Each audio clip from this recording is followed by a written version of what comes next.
할렐루야. 153 저녁기도에 오신 여러분들을 주님의 이름으로 환영하고 축복합니다. 오늘도 귀한 주님의 말씀과 기도를 통해서 하나님께서 여러분들 가운데 신실하게 일하시는 그러한 경험을 할 수 있는 시간이 되기를 간절히 소원하겠습니다. 먼저 하나님의 말씀 보도록 합니다. 여러분들이 잘 알고 있는 산상수훈이라고 하는 부분이죠. 마태복음 5장 13절에서 14절 말씀만 우리 같이 보도록 하겠습니다. 우리 같이 한 목소리로 다 함께 봉독하도록 하겠습니다. 시작. 너희는 세상의 소금이니 소금이 만약 그 맛을 잃으면 무엇으로 짜게 하리요? 후에는 아무 쓸데없어 다만 밖에 버려져 사람에게 밟힐 뿐이니라. 너희는 세상의 빛이라. 산 위에 있는 동네가 숨겨지지 못할 것이요. 아멘. 얼마 전에 신문 보도를 통해서 러시아 어느 마을에 어린 호랑이 한 마리가 내려와서 3주 동안을 배회했다라는 소식을 본 적이 있습니다. 그런데 특이한 점은요, 그 러시아에서 내려온 이 호랑이가 사람을 해치지도 않았고 심지어 가축도 해치지 않았다라는 겁니다. 무언가를 간절히 바라고 기다리는 것처럼 3주 동안 이 동네 어귀를 돌아다닐 뿐이었다라는 거예요. 동네 사람들이 이것을 이상하게 여겨서 당국에 신고를 했다고 합니다. 전문가들이 출동을 해서 이 어린 호랑이를 2주 동안 지켜보기로 했다라는 거예요. 혹시 주변에 어미가 있을까 해서 말이죠. 그런데 2주간을 지켜보아도 어미가 나타나지를 않자 생포를 시작했다고 합니다.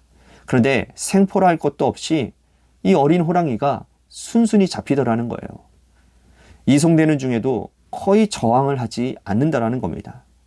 전문가들은 이런 일들은 처음 있는 일이라고 하면서 분석하기를 누군가가 불법적으로 이 어린 호랑이를 사육하다가 내버렸거나 아니면 탈출했을 가능성이 높다라고 말을 합니다.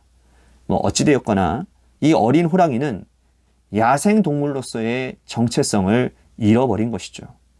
정체성을 잃어버린 호랑이를 보는 사람들의 마음은 복잡하기 그지없는 것입니다. 야생을 잃어버리고 자기 정체성을 잃어버린 호랑이는 가축에 지나지 않기 때문이라는 것이죠. 이 이야기를 들으면서 우리 성도의 정체성을 다시 한번 생각하게 되었습니다.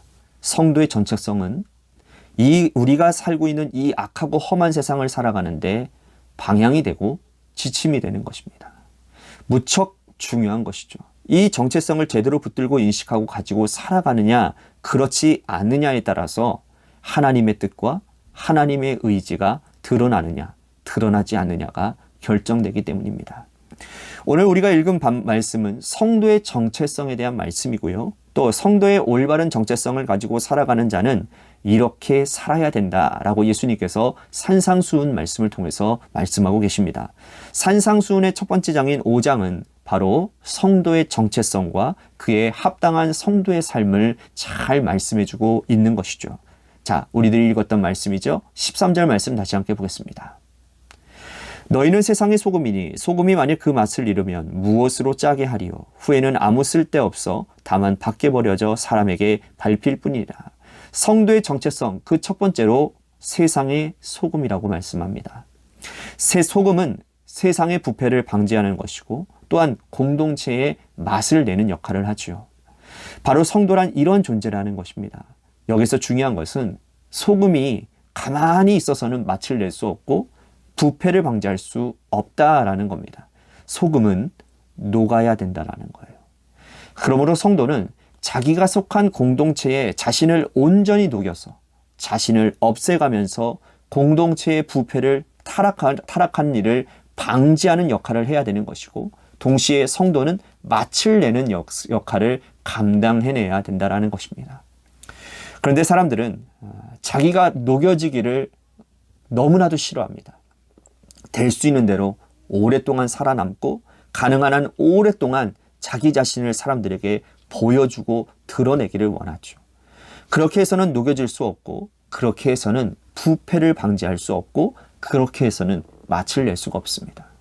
존재 자체는 사라지나 소금의 알갱이로서의 존재는 사라지나, 그러나 그 맛은 그곳에 남아서 여전히 사람들에게 존재감을 주고 각인시킬 거고, 그리고 소금이 녹아져야 부패가 방지될 것입니다. 바로 성도의 삶이 이런 것이라고 말씀을 하고 있다라는 거예요.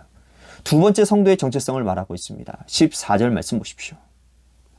너희는 세상의 빛이라. 산 위에 있는 동네가 숨겨지지 못할 것이요. 두 번째, 예수님은 성도의 정체성을 세상의 빛이라고 말씀을 하죠. 빛 자체는 바로 예수 그리스도를 의미합니다. 예수 그리스도이신 이 빛은 세상의 빛으로 그 빛은 소멸되지 않고 사라지지 않는 빛이라는 거예요. 하지만 우리 각자가 빛이 되면 이 빛은 시간의 한계를 가지고 있습니다. 마치 촛불이 영원토록 태워지지 않는 것처럼 일정 기간 동안 초가 다 녹으면 그 빛은 사라지는 것처럼 하나님께서는 우리에게 정해진 시간에 이 세상에서 살아가도록 허락해 주셨다는 거예요. 그 시간 동안 우리는 초와 같이 자신을 태우며 녹이며 없어지며 동시에 그 주변을 환하게 밝혀주는 빛내는 존재가 되어야 된다는 거예요. 내가 촛불로서 주변을 비추면 여러분 어둠은 물러가게 되어 있습니다. 죄악은 사라지게 되어 있습니다. 적어도 내 주변에 있는 곳은 환하고 밝아지게 되는 거예요. 물건도 편하게 찾을 수 있게 되는 겁니다. 여러분, 학생들은요, 불빛 아래에서 공부할 수도 있습니다. 세상에 유익이 되는 존재, 나를 태워서 악을 물리치는 존재가 바로 우리 성도의 정체성이라고 말을 하는 거죠. 소금과 빛, 이 두 가지의 공통점이 뭡니까? 바로 자기 희생이라는 겁니다. 자기 희생이 없는 성도는요, 그 정체성을 발휘할 수 없는 것입니다. 이제 이어서 주님의 말씀을 보면 소금과 빛의 정체성을 가진 사람은 모름지기 이렇게 살아야 된다라고 말씀을 하고 있습니다. 22절 말씀 보십시오. 나는 너에게 이르노니 형제에게 노하는 자마다 심판을 받게 되고 형제에 대하여 라가라 하는 자는 공회에 잡혀가게 되고 미련한 놈이라 하는 자는 지옥불에 들어가게 되리라.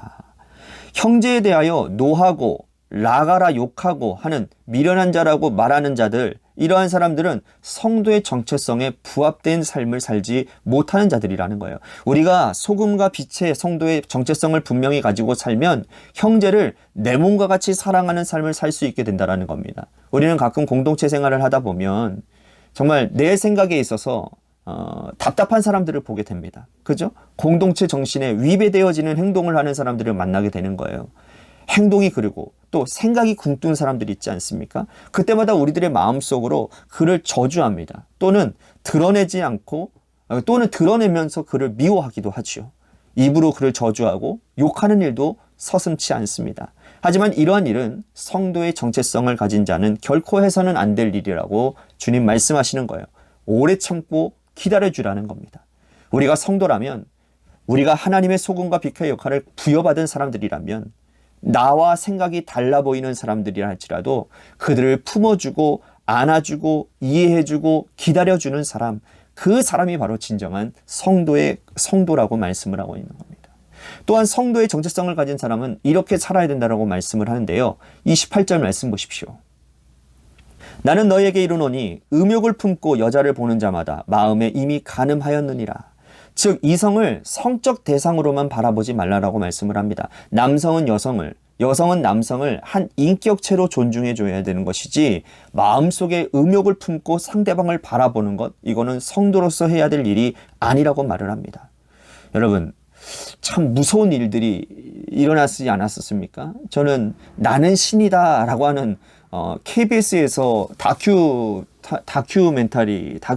프로그램을 좀 본 적이 있습니다. JMS, 정명석 씨에 대한 이야기, 여러 이단들의 이야기가 10부작으로 이야기가 되어지는데 특히나 정명석 씨에 대해서 한 3부작 정도를 이렇게 다루고 있는 것을 보게 되었는데요. 저는 정말 소름이 돋았습니다. 정말 어떻게 성직자라고 하는 사람이 한 교주라고, 교주니까 그렇겠지요. 어떻게 그런 여성들을 성적으로 희롱의 대상으로 삼아서 많은 여성들을 그렇게 피해 가운데 내모는 그런 행동을 했는지 정말 소름 돋기도 하고 정말 엄청나게 화가 났었습니다. 막 분노가 일어나더라고요. 여러분, 참 무서운 일들 아닙니까? 적어도 하나님의 사람이라면, 적어도 우리가 예수님의 정체성을 가지고 성도의 정체성으로서 세상의 빛과 소금의 역할을 감당하는 사람이라면 사람을 사람으로, 한 인격적으로 바라보는 그러한 우리의 마음의 중심이 있어야 되는 줄로 믿으시기를 바랍니다. 정체성을 분명히 가지면 수많은 크리스찬들이 이러한 정체성을 가지고 살아가면 세상의 음란, 죄, 세상이 악하고 이 성적인 문란한 것들은 다 해결되어질 줄로 저는 믿습니다. 그 다음 말씀 보십시오. 34절부터 35절입니다. 나는 너에게 이르노니 도무지 맹세하지 말지니 하늘로도 하지 말라. 이는 하나님의 보좌이며 땅으로도 하지 말라. 이는 하나님의 발등상이며 예루살렘으로도 하지 말라. 이는 큰 임금의 성이며. 성도의 정체성을 가진 자가 맹세하지 말라고 말씀을 합니다. 그런데 이 말을 여러분들이 천천히 생각해 보시면 성도로서 소금의 삶을 살고 자신을 희생하는 빛의 사명을 살면 맹세할 일이 없다라는 거예요. 맹세하지 않아도 사람들이 다 신뢰해주고 믿어주기 때문이라는 겁니다. 우리가 생각해 보면요. 맹세를 언제 합니까? 맹세를 언제 해요? 아무리 내가 말을 해도요. 사람들이 믿어주지 않으니까. 그죠? 하늘의 권능을 가지고 와서 내가 믿는 하나님의 이름을 빌려와서 맹세하는 것 아닙니까? 그런데 우리가 참된 성도의 삶을 살아가면 사람들이요. 나의 한마디 한마디 그 한마디가 무겁고 나의 한마디 한마디를 하나님의 사람으로 사람의 말로 받아들인다라는 것이죠. 이건 바로 성도의 삶에 문제가 있기 때문에 사람들이 믿어주지 않는다라는 겁니다. 특별히 맹세할 일이 없다라는 거예요. 성도의 삶만 성실하게 살아간다면 우리가 맹세까지 하면서 사람들에게 신뢰를 주어야 한다면 우리의 삶을 우리의 신앙을 다시 한번 되짚어 봐야 되는 거죠. 내가 도대체 어떻게 살았길래 저 사람이 나의 말 한마디 말 한마디를 신뢰하지 못하는가. 내 맹세까지 해야 믿어줄 정도로 내 삶이 그렇게 성도의 삶에서 벗어난 인생을 살아오고 있었는가. 우리의 삶을 한번 되돌아봐야 되지 않겠는가라는 생각을 하게 됩니다. 마지막으로 44절 보십시오. 나는 너희에게 이르노니 너희 원수를 사랑하며 너희를 박해하는 자를 위하여 기도하라. 원수 사랑이죠. 원수 사랑까지 나아가는 거 쉽지 않습니다. 하지만 이것까지 우리가 행해야 된다라고 주님 말씀하는 거예요. 왜? 예수님께서는 원수까지 사랑하셨으니까요. 십자가상에 달리셔서 주께서 하셨던 말씀 기억나시나요? 아버지, 저들을 용서하여 주옵소서. 저들은 저들이 하는 일을 알지 못합니다. 예수님을 못 박았던 그 유대인들을 향해서 주님은 크신 용서를 베풀어 주셨다라는 거예요. 바로 원수 사랑이었죠. 우리가 모름지기 성도라면 소금과 빛과 역할을 감당하는 사람이라면 나를 해롭게 하는 사람들까지도 품어주고 사랑하는 자들까지 나아가야 된다라는 것이죠. 성도의 전체성을 가지고 살아가는데 가장 걸림돌이 되는 것은 나는 연약한 인간입니다 라는 핑계입니다. 연약한 인간은 핑계밖에 되지 않습니다. 우리의 정체성은 연약한 인간이 아니에요. 사단은 끊임없이 우리를 속입니다. 너는 연약한 인간이니 조금 쉬었다 가도 된다고. 그렇게 하지 않아도 된다고. 그렇게 사단은 우리들에게 시험 들게 하고 끊임없이 성도의 정체성을 가지는 것을 가로막는다라는 겁니다. 연약한 인간의 틀을 깨고 그 탈을 벗고 나는 소금과 빛이니 이렇게 살아야 되겠다라는 강한 의지를 붙들고 오늘 하루도 여러분들이 그렇게 살아왔고 앞으로도 여러분들의 인생이 그렇게 살아가리라 여러분들 결단하며 기도의 자리로 나아가기를 간절히 소원하겠습니다. 또 한 가지 우리 같이 기도할 것은 우리 관악교회를 위해서 기도합니다. 하나님께서 세워주신 몸된 교회가 주의 뜻 안에서 서로 연합하며 하나님 앞에 헌신하기에 힘쓰는 교회, 모이기에 힘쓰는 교회, 기도하기에 힘쓰는 교회, 예배에 전심을 다하는 교회, 그런 교회가 되도록 인도해 주시옵소서. 지역사회를 살리는 일에 힘쓰는 교회가 되도록 인도해 주시옵소서. 재개발 가운데 놓여져 있는 상황 가운데서 모든 과정 가운데 하나님의 은혜가 있게 해달라고 우리 같이 교회를 위해서 기도합니다. 또한 육신의 질병을 가지고 있는 사람들을 위해서 기도해 주시고 또한 우리 고3 수험생들인 우리 이도현 학생과 한유진 학생을 위해서 기도해 주시기를 바라고 마지막으로 여러분들의 삶의 자리와 여러분들의 자녀들을 위해서 기도해 주시기를 바랍니다.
네.